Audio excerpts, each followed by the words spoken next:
Jean, Joe, Philip 15, and Diane 12 Pritchard moved into number 30 East Drive, Pontefract in August 1966.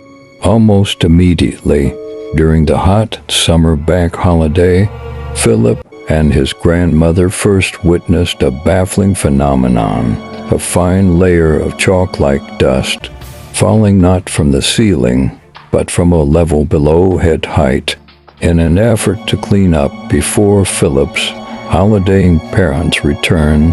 Mrs. Kelly Phillips' auntie, who had been fetched by her mother to observe the falling dust, went to the kitchen for some cleaning implements, whereupon she slipped on a pool of water that had mysteriously appeared. Her efforts to mop up the water were thwarted by more pools appearing on the linoleum in front of her and Philip's very eyes.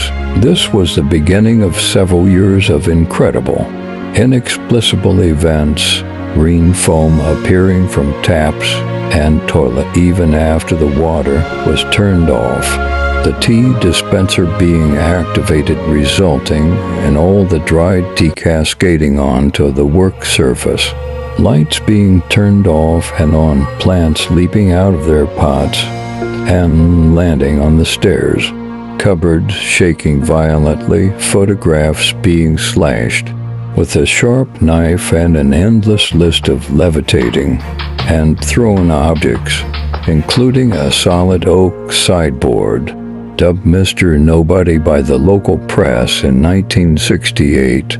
The family preferred to refer to the poltergeist simply as Fred, perhaps as a way of normalizing it, as no number of initiatives could persuade the entity to leave the family in peace, and house-proud Mother Jean refused to be terrorized out of her house by an entity. Exorcisms were met with indignation, walls would seep holy water, faces were slapped, people were shoved down the stairs, and Fred's hands would appear from nowhere and conduct the Christian songs aimed at shooing him off. Ordinarily, poltergeists aren't known for causing grievous bodily harm, and although Fred caused a few bruises and scrapes and a lot of heart-stopping scares, in particular to Diane, seemingly the focus of the haunting, it is rare for a poltergeist to become excessively violent and cause physical harm. But in the case of Fred, that indeed became the case. Late on in his residency, when both Philip and Diane were beginning to exit adolescence, the activity reached a new climactic height, with Diane's long hair suddenly standing on its end, followed by her being dragged, kicking and screaming up the stairs, an event that left her seriously traumatized and with clearly visible finger marks on her throat. So we haunted hunters are here to investigate 30 East Drive.